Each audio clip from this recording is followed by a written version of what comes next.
I'm Stephen Mayne, welcome to the Mayne Report.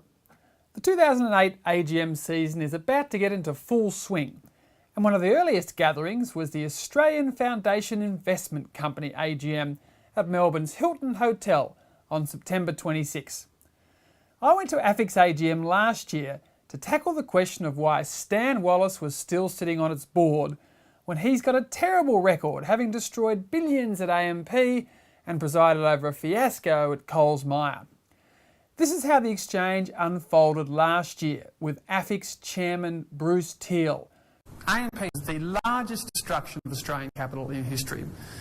Stan should not be sitting on any public company boards after that episode. He was on the panel that selected George Trumbull, which was a disaster. He took over as chairman. It almost went broke. 20 seconds. Okay, so I'm simply putting the case that I think shareholders should send a message to AFIC that Stan should quietly retire, and we should vote against Stan's re-election today. Stan probably did more to rescue and turn AMP around than anybody ever knows. Sadly, Stan Wallace was re-elected with 96% of the votes in favour, confirming once again that Australia does not have a culture of boardroom accountability when it comes to director elections. Now, Stan Wallace and Bruce Teele also sit on the board of AMCIL, another listed investment company. So I fronted their AGM 2 weeks ago and ran the same arguments about Wallace not being appropriate. I don't think it looks good for this board or for the AFIC board or for the broader stable, and we are the largest listed investment company stable in the country, to continue to have Stan on this board when he was the chairman of AMP when it announced the largest destruction of capital in Australian history. I think this situation of somewhere between 5 and 10 billion being written off and the leader of the company still sitting on this board... I think I'm going to rule this out of order. Now, I was away with the family for a few days and couldn't actually get to the AFIC AGM myself. So I drafted up the following script, which my marvellous multimedia producer Shane Marden was going to read out at the AFIC AGM as follows. G'day, I'm Shane Marden.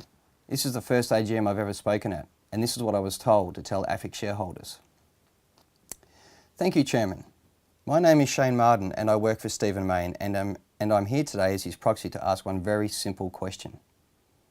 Does the AFIC board still believe it is appropriate to have Stan Wallace on the board of Australia's biggest listed investment company, when Mr Wallace was the chairman of AMP during a period when it lost more than $5 billion in the UK?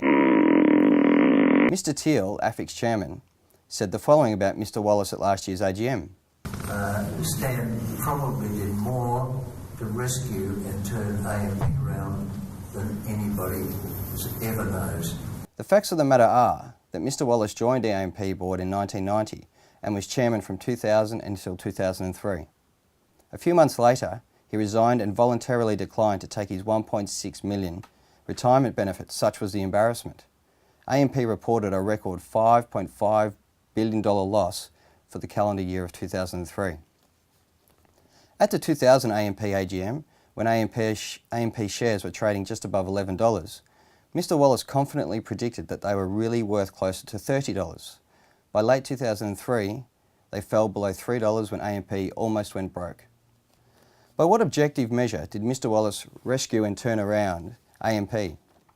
If the former AMP CEOs George Trumbull and Paul Batchelor are not on any Australian boards, why should the chairman of AMP during Australia's biggest capital destruction continue to sit on the prestigious AFIC board? Surely AFIC should be setting a good example on director accountability. Mr Wallace turns 70 next year and is one of Australia's longest serving directors, having first joined AFIC in 1987. Mr Mayne politely counsels that it is time he gracefully retires after 21 years. If not, Mr Mayne is formally serving notice today that he will propose the removal of Mr Wallace as a director at a shareholder meeting in 2009. We would appreciate your comments as to whether we can expect a speedy retirement from Mr Wallace after he was re-elected with 96% of the vote in favour at last year's AFIC AGM, which he failed to attend. Thank you.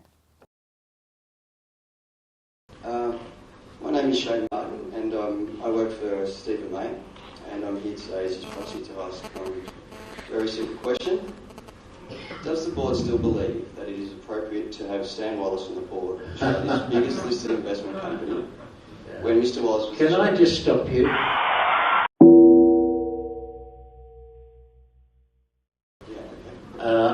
We debated this last year at our annual meeting. Stephen was here. Yeah.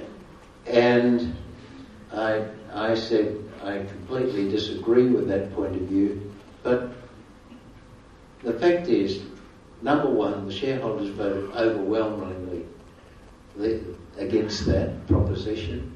And number two, as chairman, my job is to make sure that the board, to look at its function. And I can tell you, Stan functions very well.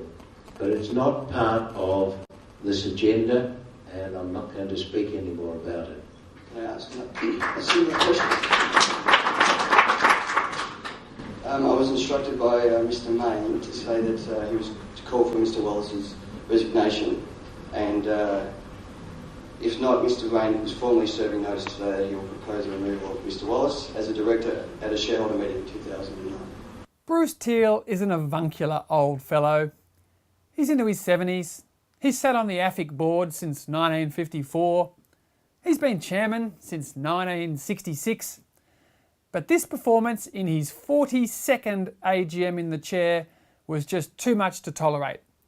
So I've decided it's time to get tough with these guys. I'm going to call a special shareholders meeting of AFIC in 2009 to propose a resolution to remove Stan Wallace as a director. As for Bruce Teele, he probably should retire as well. And with Stan Wallace's full record on display in front of the shareholders, I'll eat my hat if he gets anything near 96% of the shareholders saying, yeah, we should have the guy who helped destroy $5 billion of value at AMP sitting on our board. I'm Stephen Main, doing my best to try and get a little bit of accountability into Australia's boardrooms.